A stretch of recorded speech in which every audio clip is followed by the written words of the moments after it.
fact, it's been a week full of chaos inside the White House, and that's according to several White House staffers. In the course of just a few days, Mr. Trump lost one of his longest-serving aides, Communications Director Hope Hicks.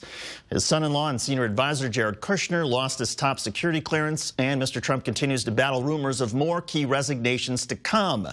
And then there is the policy confusion. The White House now seems to be softening its tone on gun restrictions. On Thursday night, President Trump met privately with officials from the NRA who were alarmed by the president's remarks earlier in the week about confiscating guns from some people and worrying about due process later. According to the White House Press Secretary Sarah Sanders, the administration still wants improved background checks on gun buyers, the ability of local law enforcement to confiscate guns from people who are mentally ill or threatening, and a minimum age of 21 for all gun buyers. But Sanders now says some of those issues should perhaps be left up to the states. We'd like to welcome Republican strategist Kenneth Del Vecchio. And Ken, I want to ask you about gun policies in a moment, but first on tariffs. A lot of Republicans lashed out at that new Trump policy. Do you as a Republican support tariffs?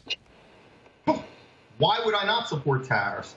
High tariffs on foreign corporations were the lifeblood of the American economy for about a century and a half, maybe even 2 centuries. We relied upon them almost exclusively.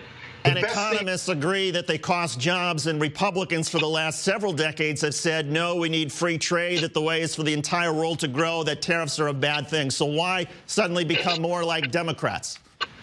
Listen to me. Tariffs, you put them on corporations from foreign countries, and you tax those companies as well. So you hit them twice. Deregulate times 1,000, meaning get rid of every alphabet soup agency that there is that stymies business in America, and also eliminate all of the illegal immigration policies that we have in place. You put all that together, and Donald Trump has sent an incredible plan to rejuvenate our economy.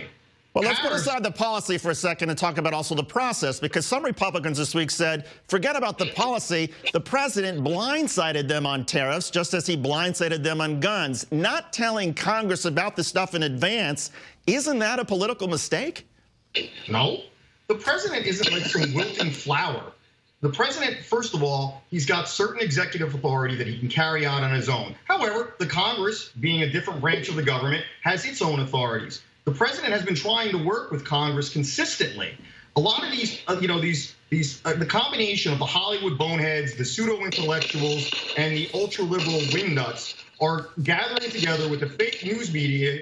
I remind you, you're talking about Republicans here. That's who I'm talking about. And who are the Hollywood wingnuts and right-wing wingnuts in that? Who are the Hollywood wingnuts? I'm in the film business. I've made over 30 star-filled movies, so I think I can talk with authority about that. About 50 to 60% of my industry are totally nuts. Now, Donald Trump is a deal maker. He's been trying to work across the aisle. He's been trying to do things in a manner that 99% of presidents would never do. Why? Because the man's not really a politician. The man thinks with his head, and he also thinks with his heart simultaneously. There's also this thing called due process of law. And on guns, is it helpful for the president of the United States politically when he talks about police confiscating guns and dealing with due process later?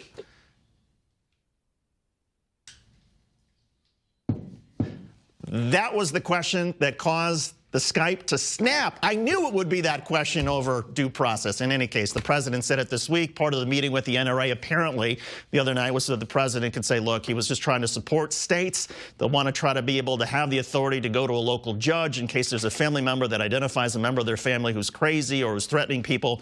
The White House apparently says that's what the president explained to the NRA, that the president doesn't really support confiscating people's guns and worrying about due process later. However, you can see